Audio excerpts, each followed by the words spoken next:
আসসালামু আলাইকুম। আমি মোহাম্মদ তহিদুল ইসলাম চলে আসলাম নতুন একটি ভিডিও। আজকের এই ভিডিওটি হচ্ছে মূলত সুপারি গাছ নিয়ে। তো সুপারি গাছের বৈজ্ঞানিক নাম, সুপারি গাছ কোথায় সর্বপ্রথম উৎপত্তি হয়, এছাড়া সুপারি গাছ আমাদের স্বাস্থ্যের জন্য কতটুকু উপকারী এবং অপকারী, সেই সমস্ত বিষয় আজকের এই ভিডিওতে আমি তুলে ধরব। তো চলুন আর দেরি না করে মূল ভিডিওতে চলে যাই। সুপারি গাছ এক ধরনের পাম জাতীয় উদ্ভিদ। এর বৈজ্ঞানিক নাম আরিকা কেচ্চো।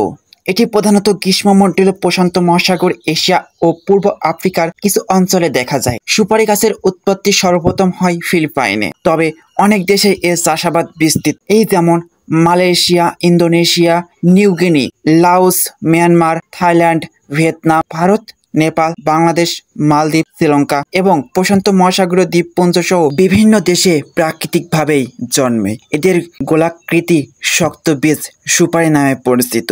সুপারি পানের মশলা হিসেবে কুচি করে দেওয়া হয়। কাঁচা সুপারি খেলে অনেক সময় মাথা ঘোরে। কাঁচা সুপারিতে 0.1 থেকে 0.5 অ্যালকালয়েড থাকে, যার কারণে মাথা ঘোরে। প্রতি 100 গ্রাম সুপারিতে আছে 290 ক্যালোরি শক্তি যোগানের ক্ষমতা। আন্তর্জাতিক ক্যান্সার গবেষণা এজেন্সির মতে সুপারি এক ধরনের কার্সিনোজেন বা বিষ, যা স্বাস্থ্যের জন্য ক্ষতিকর। সুপারি সহ পান খেলে মুখের ক্যান্সার হতে পারে। কৃমি, রক্ত আমাশয়, অজীর্ণ ইত্যাদি রোগ নিরাময় সুপারি উপকারী। এর রসে এরিকোলিন ইত্যাদি উপবিষ ভারত উপমহাদেশে মুখের ক্যান্সারের একটি অন্যতম কারণ। কাঁচা সুপারি চিবালে শরীরে গরম অনুভূত হয়, এমনকি শরীর ঘেমে যেতে পারে।